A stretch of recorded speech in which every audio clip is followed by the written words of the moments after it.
नमस्कार दोस्तों। आज मैं आपको ग्रुप 5 में जो लैब टेक्नीशियन, लैब असिस्टेंट और टेक्नीशियन असिस्टेंट की पोस्ट आई हैं उसमें से आपको मैं आंसर की जो व्यापम द्वारा पिछले सालों में पूछे गए क्वेश्चंस हैं उसकी मैं आंसर की आपको बताना चाह रहा हूं। तो professional examination board group 5 pharmacist, lab technicians and other equivalent post requirement test 2017 का जो एग्जाम हुआ था वो भी आपको मैं एक ही मेरे YouTube चैनल के एक ही प्लेटफॉर्म पे 2017, 2020, 2021 का मैं डालूंगा। 2021 का ऑलरेडी मैंने डाल रखा है। अब मैं आपको इसकी स्टडी करवाता हूं।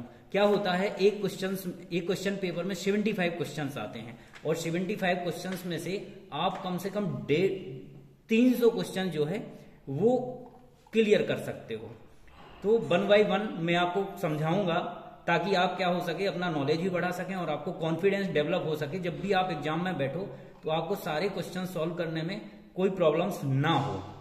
तो ऐसा ही मैंने 2017 का ये जो है आपको डिस्क्रिप्टेड आंसर की बताना जा रहा हूं। देखो टॉपिक क्या है, लैब टेक्नीशियन। अब क्वेश्चन नंबर जो 1 है वो example for liquid anticoagulant is, English में भी दिया रहेगा, हिंदी में भी दिया रहेगा कि तरल थक्का रोधी का उदाहरण क्या है। तो आप सब जानते हो कि जो सोडियम सिट्रेट होता है वो लिक्विड एंटीकोगुलेंट होता है और ईडीटीए जो होता है वो लिक्विड नहीं होता है। तो बाकी के भी 4 ऑप्शन से 4 क्वेश्चंस बन रहे हैं। ईडीटीए आपका डाइसोडियम डाइपोटेशियम साल्ट है, ऑक्जेलेट भी सीवीसी के लिए किया जाता है और सोडियम फ्लोराइड जो है ब्लड शुगर डिटर्मिनेशन के लिए किया जाता है। क्वेश्चन नंबर देखो, right answer sodium citrate. Question number 2, myoglobin is A oxygen binding protein found in. Myoglobin पाया जाने वाला एक ऑक्सीजन बाध्यकारी प्रोटीन कहां पर पाया जाएगा। तो अभी मैंने अपनी कोचिंग में बच्चों को पढ़ाया है मायोग्लोबिन और मायोग्लोबिन यूरिया क्या होता है। तो ये पाया जाएगा हार्ट की मसल्स में, लिम्फेटिक फ्लूइड में नहीं होगा, लिवर में नहीं होगा। अब लिवर का क्वेश्चन आ गया तो आपको पता होना चाहिए कि लिवर जो है लार्जेस्ट ग्लैंड होती है बॉडी की, अगर पूछा गया, या इंटरनल सबसे बड़ा ऑर्गन होता है तो वो लिवर होता है। प्लाज्मा आप जानते हो लिक्विड पार्ट है ब्लड का। सो राइट आंसर हार्ट मसल्स। और इसके अलावा एक और बता देता हूं, स्केलेटल मसल्स में भी मायोग्लोबिन प्रेजेंट होता है। Question number 3, preservative used for 24 hours urine sample is. 24 घंटे यूरिन सैंपल में प्रिजर्वेटिव कौन सा आप यूज करोगे। तो देखो आप इसको एलिमिनेट करो। कंसंट्रेट HCl जो है वो राइट आंसर है। ग्लूकोज, माल्टोज, डेक्सट्रोज सारी की सारी शुगर हैं ये। Question number 4, reagent used for occult blood test is carcinogenic. ये क्वेश्चन हमेशा पूछा जाता है कि जो रिएजेंट यूज कर रहे हो निम्न में से कौन सा ऐसा है जो कैंसर कारक है। तो आपको याद रखना है, बायूरेट से हम प्रोटीन करते हैं, वेनेडेक्ट से शुगर डिटर्मिनेशन करते हैं, तो बेंजीडीन पाउडर, और बेंजीडीन पाउडर से क्या करते हैं, ओकल ब्लड करते हैं, चाहे वो यूरिन का ओकल ब्लड हो या स्टूल का हो। तो right answer benzidine. Question number 5, test done for clotting time is called. सीधा सीधा पूछा है कि क्लॉटिंग टाइम की जो है कौन सी मेथड से आप टेस्ट करोगे। तो capillary tube, Duke method, template method, IVs method. तो देखो ड्यूक मेथड, टेम्पलेट मेथड और आईवी मेथड सारी की सारी क्या है, ब्लीडिंग टाइम की है। लेकिन कैपिलरी ट्यूब मेथड जो है वो क्या है, वो क्लॉटिंग टाइम की है। इसके अलावा एक और मेथड होती है ली एंड वाइट। तो आप हमेशा याद रखें, जैसा कि मैंने बताया कि 75 नंबर का क्वेश्चन पेपर है लेकिन उससे कम से कम आपके 300 क्वेश्चन तैयार हो रहे हैं। Question number 6, azoospermia refers to. ये बोल रहे हैं कि एजुस्पर्मिया को आप क्या बोलोगे, शुक्राणुहीनता या एजुस्पर्मिया का मतलब क्या है। तो absence of semen, absence of sperm, absence of RBC, presence of semen. तो इसका मतलब है एब्सेंस ऑफ स्पर्म। क्यों? क्योंकि एजुस्पर्मिया पूछा गया है, ये हमेशा याद रखो आप। Question number 7, the A in CPDA stand for, मतलब सीपीडीए जो है ब्लड बैंक के लिए एंटीकोगुलेंट है, उसमें ए का मतलब क्या है। तो एडसोल नहीं, एडिनिन, एडिनिन है और ये क्या करता है, लाइफ स्पैन आरबीसी की बढ़ाता है फॉर 35 डेज। सीपीडीए में अगर ब्लड रखोगे आप ब्लड बैंकिंग में तो कम से कम 35 डेज आप उसको रख सकते हो। Question number 8, method is use to demonstrate motility of bacteria. Motility का मतलब होता है जिसमें फ्लैजेला पाया जाए बैक्टीरिया में। ऐसे बैक्टीरिया को आप कौन सी मेथड से कैसे डिटेक्ट कर सकते हो, मतलब मोटिलिटी ऑफ बैक्टीरिया कैसे प्रदर्शित होती है, तो हैंगिंग ड्रॉप्स, ये आपको याद रखना है। क्या? Hanging drop. और जो इंडिया इंक है ये नेगेटिव स्टैन है, ये कैप्सुलेटेड बैक्टीरिया के लिए यूज करते हैं। लॉफलर्स सीरम स्लोप, ये लॉफलर्स सीरम स्लोप जो होता है ये blood culturing for corynebacterium diphtheriae. Question number 9, enzyme related to heart is, निम्नलिखित में से हृदय से संबंधित कौन सा एंजाइम है, तो आपको याद रखना है lactate dehydrogenase. Amylase pancreatic enzyme है, लाइपेज पैनक्रियाटिक एंजाइम है, और एसिड फास्फेटेज नहीं है, तो आपको lactate dehydrogenase. Question number 10, haem part of haemoglobin consist. अब ये देखिए आप कि हीम पार्ट जो है हीमोग्लोबिन में फेरस स्टेट में किस निम्नलिखित में से किस ऑप्शन में होता है, तो देखिए आयरन, हीम में क्या होता है? आयरन ही होता है, तो राइट आंसर आपका नंबर 1 आयरन। पोटेशियम नहीं होगा, कैल्शियम नहीं होगा, मैग्नीशियम नहीं होगा, तीनों क्या है? इनऑर्गेनिक सब्सटेंस हैं। कोगुलेज टेस्ट इज पॉजिटिव फॉर, जो कोगुलेज, ये माइक्रोबायोलॉजी का क्वेश्चन है, कोगुलेज टेस्ट किस में पॉजिटिव आता है? एक कैटालेज, एक कोगुलेज। तो अगर आपको डिफरेंशिएट करना है स्टेफाइलोकोकस और स्ट्रेप्टोकोकस में, तो आप कैटालेज टेस्ट लगाओगे, कैटालेज आएगा स्टेफाइलोकोकस में, और कोगुलेज को आप स्टेफाइलोकोकस की स्पीसीज से डिफरेंशिएट करोगे तो पॉजिटिव आएगा staphylococcus aureus. Question number 12, the specific gravity of urine is determined by using. Specific gravity urine की किस मेथड से करोगे, तो ये यूरिनोमीटर से करोगे। इसका राइट आंसर है यूरिनोमीटर। कैलोरीमीटर से नहीं करोगे, स्पेक्ट्रोफोटोमीटर से नहीं करोगे, एल्बनोमीटर से नहीं करोगे। जो स्पेसिफिक ग्रेविटी करते हैं वो यूरिनोमीटर से हो जाएगा, रिफ्रैक्टोमीटर से हो जाएगा, और इसके अलावा यूरिन स्ट्रिप से हो जाएगा। ये क्वेश्चन कैंसल्ड था। विच is the smallest white cells, WBC blood में पाई जाने वाली सबसे छोटी डब्ल्यूबीसी कौन सी होती है, तो इन्होंने बेसोफिल दिया था, तो ये क्वेश्चन जो है इन्होंने कैंसिल किया था। न्यूक्लियर स्टेन यूज इन पेपिनिकुला स्टेनेज, तो आप सबको पता है कि जो न्यूक्लियर स्टेन रहती है अगर पेप स्टेन में यूज कर रहे हो तो वो है हीमेटॉक्सिलेन। ट्राइपेन ब्लू बिल्कुल भी नहीं है। ट्राइपेन ब्लू का जो होता है वो ब्लड ग्रुपिंग में जो एंटीसीरा आता है, एंटीसीरा ए, उसका कलर ट्राइपेन ब्लू के कारण जो है ब्लू होता है। न्यूट्रल रेड हम ये भी नहीं है। मेथाइलिन ब्लू जो है ये भी नहीं है, तो राइट आंसर है haematoxylin. Question number 15, which theory state that a single tRNA can recognise more than one codon, तो इसका जो राइट आंसर है वो है wobble hypothesis. Question number 16, AFB staining is also called as, AFB staining को और क्या किस नाम से जानते हैं, तो आप सभी जानते हो कि जील लेंसन को हम एएफबी स्टेन के नाम से भी जानते हैं। ग्राम्स स्टेन तो आप gram negative gram positive bacteria के लिए करेंगे। जिम्सा स्टेन रोमनोवस्की स्टेन है, और लीसमैन स्टेन भी रोमनोवस्की स्टेन है। Question number 7, complete suppression of urine is known as, पूरी तरह से जो है यूरिन अगर नहीं जाती है तो उसको आप क्या बोलेंगे? N urea. एन यूरिया में 125 ml से ही कम यूरिन जाती है। ओल्गो यूरिया में 500 ml से कम जाती है। हाइपरस्थिन यूरिया का मतलब होता है कि जब स्पेसिफिक हाइपोस्थिन यूरिया, जब स्पेसिफिक ग्रेविटी जो है कम हो तो हाइपोस्थिन यूरिया, और हाइपरस्थिन यूरिया का मतलब होता है कि यूरिन की स्पेसिफिक ग्रेविटी का बढ़ जाना। Question number 18, thyroid gland secrets Khalistan hormones, मतलब थायराइड ग्लैंड जो है कहां से सीक्रेट हो, थायराइड हार्मोन क्या सीक्रेशन करता है, तो T3 T4 का सीक्रेशन करता है, T3 T4। अब क्वेश्चन नंबर नेक्स्ट है, पास stain is use for the demonstrated of, जो पास स्टेन होती है वो क्या डेमोन्स्ट्रेट करता है, क्या प्रदर्शित करता है, तो इसमें glycogen is a right answer. Lipid नहीं करता, लिपिड के लिए अलग स्टेन होती है, ऑयल रेड ओ होती है। एसिड फास्फेटेज वो भी नहीं करता। अमाइलॉइड्स के लिए कॉन्गो रेड स्टेन होती है, हिस्टोपैथोलॉजिकल क्वेश्चन से। Question number 20, normal range of total bilirubin as, total bilirubin की नॉर्मल रेंज कितनी होती है, तो आपको देखना चाहिए 0.2 से 1 mg% या फिर 0.2 से 1 mg%। इन्होंने 2 यूनिट दी हुई हैं, तो ऐसे बिल्कुल भी सिली मिस्टेक नहीं करना है। Question number 21, VDRL is used for diagnosis of, VDRL में कौन सी डायग्नोसिस का पता कर सकते हो, ये हर बार क्वेश्चन आता है और आपको याद रखना है। तो इसमें से चारों ऑप्शन जब आप पढ़ोगे, टीबी, तो टीबी से हम एएफबी स्टेनिंग करते हैं। डिप्थीरिया, डिप्थीरिया के लिए जो है एक स्पेशल स्टेन होती है, इसको डिप्थीरिया, मैं भूल रहा हूं कौन सी स्टेनिंग होती है।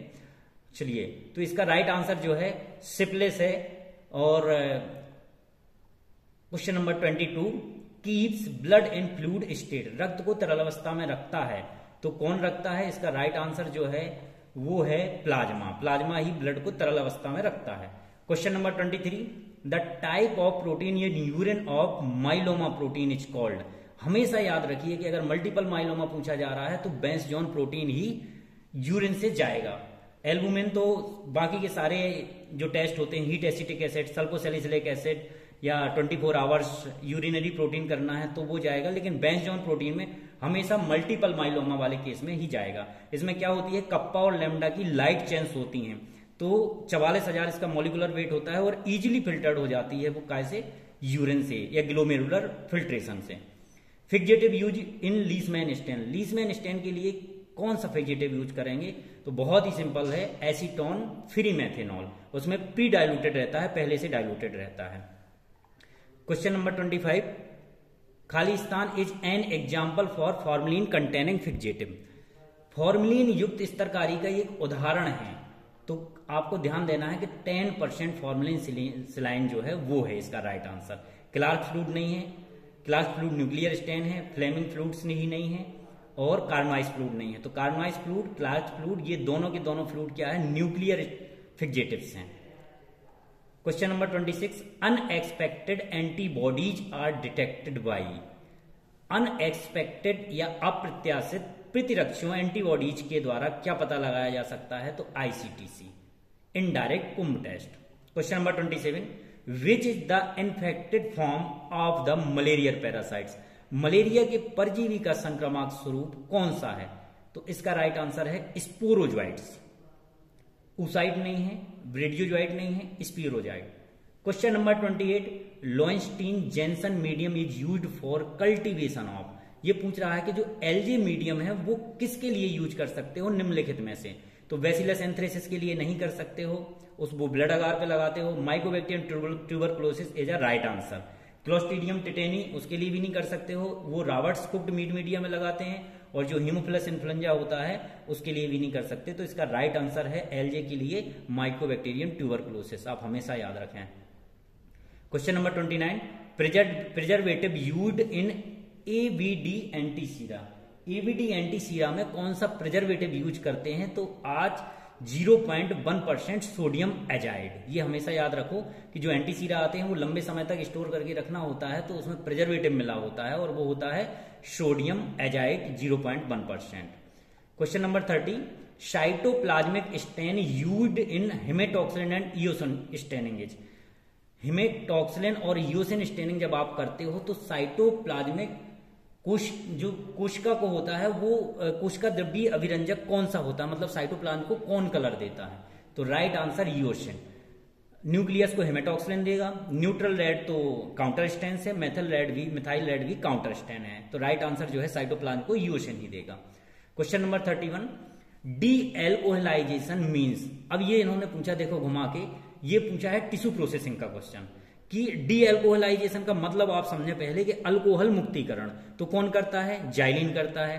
तो क्लीयरिंग, जाइलिन क्या करता है? अल्कोहल को रिमूव कर देगा और क्लीयरिंग का काम करेगा। तो आपको बिल्कुल भी कंफ्यूज नहीं होना है। इम्प्रेग्नेशन ये वैक्स करती है, एम्बेडिंग हम जो टिश्यू की एम्बेडिंग करते हैं वो है। L in block stand for. L का मतलब क्या है? तो ल्यूक हार्ट्स है, जिससे ब्लॉक बनाते हैं। लेंथ बिल्कुल नहीं है, लेवल नहीं है। Question number 33, diluting fluid used for RBC count is. ये पूछा गया है कि आरबीसी काउंट करने के लिए जो डाइल्यूटिंग फ्लूइड यूज करते हैं निम्न में से क्या है? तो आपको याद रखना है कि जो डेसी फ्लूइड होता है वो आरबीसी काउंट्स के लिए होता है, हेम्स फ्लूइड भी आरबीसी काउंट्स के लिए होता है, फॉर्मल साइट्रिक फ्लूइड भी आरबीसी काउंट के लिए होता है, और टक्स फ्लूइड जो होता है डब्ल्यूबीसी। हिंगलेमान जो फ्लूइड होता है वो एब्सोल्यूट यूस्नोफिल के लिए होता है। 1% अमोनियम ऑक्सलेट है ये प्लेटलेट्स। तो देखिए आपके कैसे 4-4, 5-5 क्वेश्चन कंप्लीट हो रहे हैं किसी एक से। बहुत सारे क्वेश्चन तो इसी टाइप से आते हैं और फंस जाते हैं आप, अगर आप किसी भी पुराने पेपर को सॉल्व करो, 2017 हो, 2020 हो, 2022 हो। Question number 34, example for supravital staining. Supravital शब्द का ये मीनिंग होता है कि बॉडी के बाहर लिविंग स्टेज में अगर किसी को स्टेन करते हैं तो उसको सुप्रावाइटल स्टेन बोलते हैं। और ये कौन सी है? तो new methylene blue, Prussian blue, Gravett's methylene blue, trypan blue. तो इसका राइट आंसर है न्यू मिथाइलिन ब्लू। अगर ये ऑप्शन नहीं आता तो दूसरा ऑप्शन अगर आ जाता आपका तो आपको याद रखना था brilliant cresyl blue. Question number 35, Wuchereria bancrofti causes क्या उत्पन्न करता है वुचेरिया बैंक्रॉप्टाई? तो ये क्या है? फाइलेरियसिस है, ये फाइलेरिया करता है। अमीबियासिस बिल्कुल नहीं करता, टॉक्सोप्लाज्मिक नहीं करता है, एंटोरोवियस नहीं करता, ये फाइलेरिया करता है। एक क्वेश्चन नंबर 36, इम्यूनोजेंस आर, मतलब ये पूछा गया है कि इम्यूनोजेन क्या है? तो ये है complete antigen. Question number 37, platelet are stored at किस टेम्परेचर पे? हमेशा पूछा जाता है कि प्लेटलेट्स किस टेम्परेचर पे स्टोर करोगे? तो ये 22 से 24, तो ये क्वेश्चन आता ही आता है, हर चीज का आप याद रखना चाहिए। 1 से 6 डिग्री सेंटीग्रेड पे आप क्या करोगे? आरबीसी को करोगे, पैक्ड रेड ब्लड सेल्स को करोगे, और 22 से 24 डिग्री सेंटीग्रेड पे प्लेटलेट को स्टोर करोगे। प्लेटलेट की जो लाइफ स्पैन होती है वो होती है 4 डेज से 10 days. Question number 38, kidney function test is, kidney function test निम्न में से क्या है? तो बिलिरुबिन तो देखो पीलिया के लिए, जॉइंटिस के लिए करते हैं। सीरम इलेक्ट्रोलाइट्स ही किडनी फंक्शन टेस्ट है। इनमें से 4 ऑप्शन में एसजीओटी, बिलिरुबिन और एल्बुमिन। एल्बुमिन प्रोटीन है, बिलिरुबिन एसजीओटी जो है लिवर प्रोफाइल के टेस्ट है। Question number 39, Gooding and Stewart fluid is an example for fluid. Gooding and Stewart fluid किसका उदाहरण है? डिहाइड्रेशन का मतलब तो होता है कि अल्कोहल के द्वारा पानी को रिमूव करना। क्लीयरिंग का मतलब होता है अल्कोहल को जाइलिन के द्वारा रिमूव करना। तो इम्प्रेग्नेशन का मतलब होता है बैक्स के द्वारा उस टिश्यू स्पेसिस में जाके इम्प्रेग्नेंट हो जाना। सो इसका राइट आंसर है decalcifying fluids. Question number 40, expand the TCRN ELISA शब्द का विस्तार क्या है? तो इन्होंने फुल फॉर्म पूछा है कि एलाइजा का फुल फॉर्म क्या है, तो आप सबको पता होना चाहिए एंजाइम लिंक्ड इम्यूनो सार्वेंट एसे।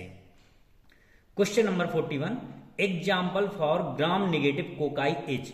अब इन्होंने सीधा सीधा पूछ लिया कि निम्न में से जो है ग्राम नेगेटिव कोकाई कौन सा है? ग्राम नेगेटिव कोकाई याद रखना आप। तो निजीरिया ग्राम नेगेटिव कोकाई है, स्टेफाइलोकोकस ग्राम पॉजिटिव कोकाई है, स्टेप्टोकोकस ग्राम पॉजिटिव कोकाई है, न्यूमोकोकस ग्राम पॉजिटिव। अगर आपको आंसर समझ में नहीं आए तो आप एलिमिनेट कर सकते हो। Question number 42, general test for protein. Protein के लिए आप सामान्य सी जांच कौन सी है? तो बाईयूरेट मेथड होती है। बेनेडिक्ट से तो हम शुगर करते हैं, बर्न से BUN से हम यूरिया करते हैं, और बेंजीडीन से हम ओकल ब्लड करते हैं। So right answer biuret. Full form of the FNAC, इसमें बहुत ज्यादा कुछ है नहीं। एफएनएसी का full form fine needle aspiration cytology. Question number 44, indicator used in antisera A. देखो अभी मैंने आप डिस्कस किया था अभी पूर्व में पहले भी कि जो एंटीसीरा ए होता है उसमें क्या ऐसा इंडिकेटर होता है कि वो ब्लू कलर का दिखता है? तो ट्राइफेन ब्लू